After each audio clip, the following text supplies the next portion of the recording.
Retour chez nous, et est-ce que vous connaissez Impact Work? C'est en ce moment le plus grand programme d'entrepreneuriat social en Algérie et dans le Maghreb. Il vise à accompagner de jeunes universitaires pour devenir des entrepreneurs et des créateurs d'emplois à travers des projets ambitieux à impact social. Le programme en question a été lancé en octobre 2016 par le Centre algérien d'entrepreneuriat social au profit de 2000 étudiants âgés entre 18 et 25 ans dans les 3 campus d'Alger, Boumerdès et Oran.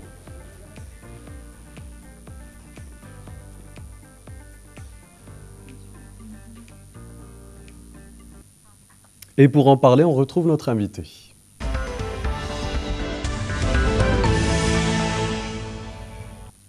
Nous recevons ce soir Mariam Benslama. Bonsoir.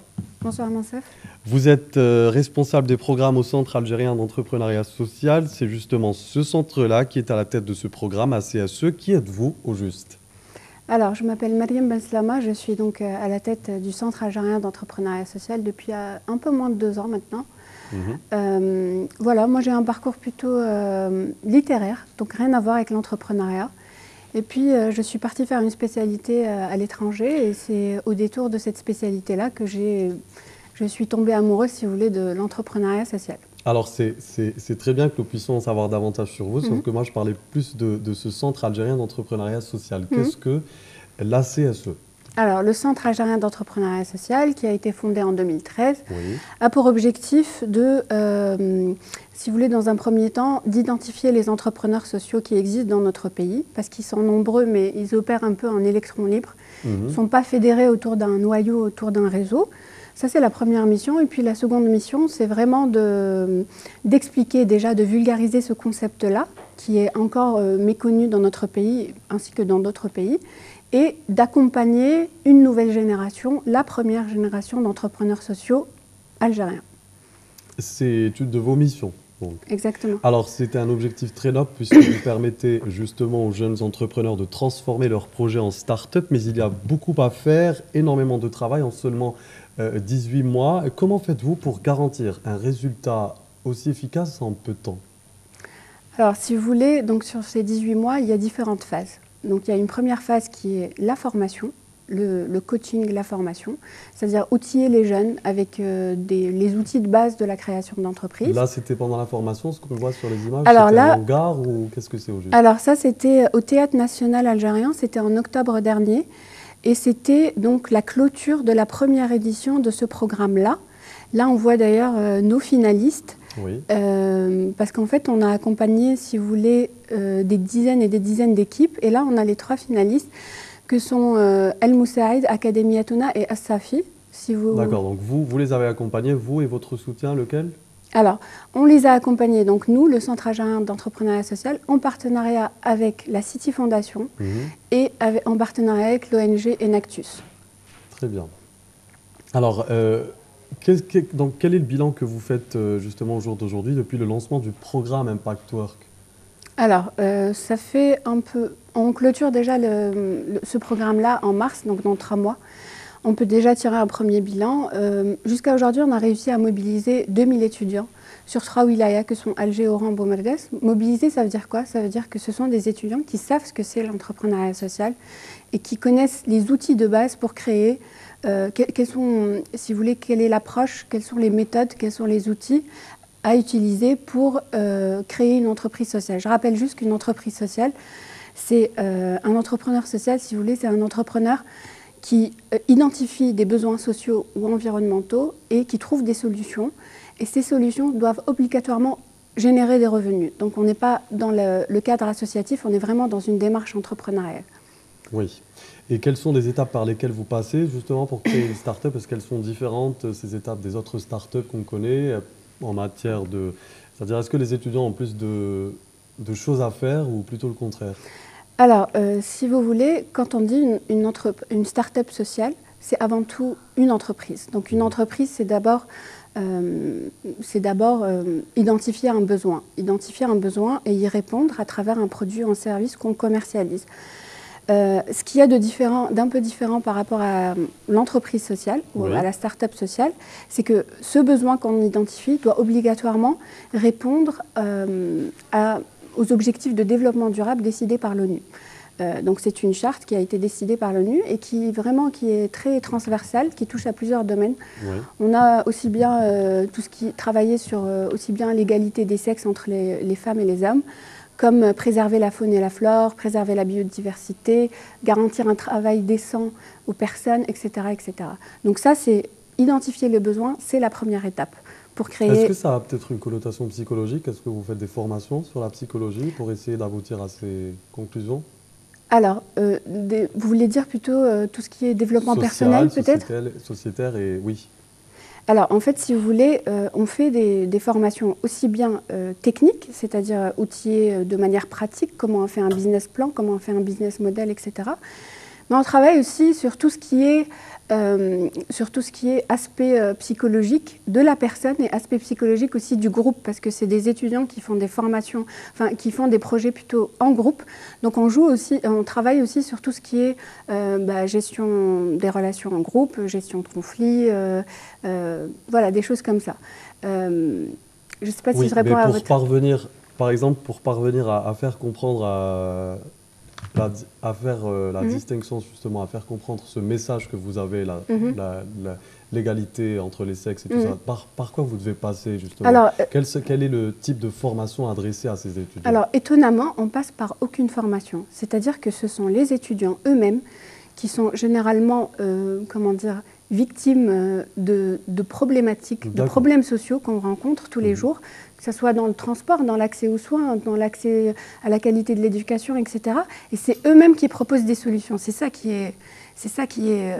a beaucoup de mérite. En fait, ils ont beaucoup de mérite parce qu'on ne travaille pas avec eux au préalable. Ils viennent déjà avec des problématiques qu'ils ont identifiées et des solutions auxquelles ils ont pensé. Très bien. Alors, comment vous procédez au choix des campus? Pourquoi ces campus précisément? Pourquoi Alger, Oran et Oumerdès? Alors, dans un premier temps, je rappelle, ce programme est financé par la City Foundation. Dans un premier temps, on a ciblé en fait les wilayas qui comptent le plus d'étudiants, on va dire. Boumerdès est un grand pôle universitaire, Alger aussi et Oran également. Après, ce qu'on essaye de faire, c'est vraiment de varier, c'est-à-dire de donner la chance à des étudiants qui n'ont jamais eu d'expérience entrepreneuriale. On sait que, par exemple, il y a énormément maintenant de programmes d'encouragement à l'entrepreneuriat qui sont dans différentes wilayas. Mais nous, on a essayé vraiment de donner, dans différents campus, et nous, on a essayé de donner la chance à des étudiants qui n'avaient aucune expérience dans ces programmes-là. On a essayé de les intégrer. Et on favorise aussi bien les filières techniques, les filières scientifiques. On a même des filières de langue à Oran. Donc c'est assez transversal, si vous voulez. Vous devez certainement opter pour des secteurs bien précis. Quels sont les secteurs qui vous intéressent? Alors, les secteurs qui nous intéressent, c'est évidemment les secteurs du développement durable, c'est-à-dire tout ce qui est lié... tout ce qui a un impact positif sur la société. L'économie, peut-être? Alors, le développement durable, ce sont trois composantes. Il y a aussi bien l'économie, il y a aussi bien l'aspect social et l'aspect environnemental. Donc, si vous voulez, c'est ces trois pôles-là sur lesquels on encourage en fait nos étudiants à travailler sur ces trois volets. Il ne vous reste que quelques mois, vous venez de le dire, pour atteindre votre objectif d'ici mars 2018. Idéalement, vous aurez créé une quinzaine de start-up. Combien en avez-vous créé jusque-là? Alors, justement, ce que vous êtes en train de voir, c'est vraiment les 6 projets qui ont été sélectionnés de la première promotion. Là, les 6 projets sont en phase d'incubation. Incubation, ça veut dire quoi? Ça veut dire que c'est un suivi individuel, qui est fait de façon hebdomadaire. Et du coup, on essaye, avec cette première promo de 6 personnes, le but, c'est de les accompagner jusqu'à mars pour créer leur entreprise. Donc, pour répondre à votre question, aujourd'hui, on n'a pas encore créé d'entreprise. L'objectif, c'est d'ici mars d'en créer une quinzaine. Donc, voilà. Ce n'est pas en continu, ce n'est pas forcément instantané. Non, il faut passer par un certain nombre, d'étapes. Comment sont les étudiants aujourd'hui, Mariam Benslama, surtout vous qui œuvrez à créer des startups, qui avez beaucoup de travail, si vous deviez donner une note à votre optimisme en Algérie en ce moment? Alors, une note d'optimisme? En toute honnêteté, bien évidemment, sans le manque de voix. Alors, la note d'optimisme, si vous voulez, c'est d'abord au niveau du contexte algérien. C'est-à-dire qu'aujourd'hui, on ne peut pas nier qu'on vit quand même une crise économique. Cette crise économique, pour moi, est une opportunité. C'est-à-dire qu'aujourd'hui, à partir de cette crise-là, on peut créer de l'emploi, on peut répondre à des problématiques sociales et environnementales. Ça, c'est d'abord au niveau du contexte, si vous voulez. Aussi, aujourd'hui, l'État se désengage de plus en plus dans certains secteurs. Et puis, pourquoi pas aux entrepreneurs d'investir ces secteurs-là et de proposer des solutions viables économiquement et en même temps qui éradiquent le problème à la source. Mais ce serait possible de prendre la relève? La relève? Pour prendre des initiatives? Vous parlez de la part des étudiants, oui. C'est ça? Oui, c'est-à-dire, une fois avoir créé cette start-up, quelle est la prochaine étape? La prochaine étape, après avoir créé sa start-up, la prochaine étape, c'est d'abord de consolider son marché, parce qu'une entreprise sociale, c'est avant tout une entreprise, elle s'insère dans une logique de marché. Oui. Donc consolider d'abord son offre, si je puis dire, son produit ou son service au sein du marché. Mais vous n'avez toujours pas donné la note. Oui, parce qu'on a enchaîné avec une autre question. La note d'optimisme, si vous voulez, c'est aussi bien dans le contexte, on a l'impression que tout est négatif parce qu'il y a une crise économique, parce que l'État se désengage, parce qu'il y a un fort taux de chômage parmi les jeunes, etc. Donc je me dis, tout ça, au lieu de les voir comme des problèmes, pourquoi ne pas en faire des opportunités? Ça, c'est la note d'optimisme, c'est ce que je vous disais, c'est que ce sont des étudiants qui n'ont pas d'expérience, qui ont entre 18 et 25 ans. Et qui sont optimistes? Est-ce qu'on peut leur donner qui trouvent des solutions réelles, des solutions créatives et innovantes à des vraies problématiques auxquelles dont on se plaint tous en tant que citoyens, mais qu'il n'y a pas forcément d'action et d'interaction. Exactement. Alors qu'eux, ils trouvent des solutions concrètes. Alors pour finir, Mariam Bensama, qu'est-ce qu'on peut vous souhaiter? Ce que vous pouvez nous souhaiter, c'est que dorénavant, il faut voir dans chaque défi que connaît notre pays, il faut voir dans chaque défi une solution entrepreneuriale. Et je pense que c'est vraiment la nouvelle génération qui va porter ce message-là. Merci beaucoup, Mariam Benslama. Je rappelle que vous êtes responsable des programmes du Centre algérien d'entrepreneuriat social.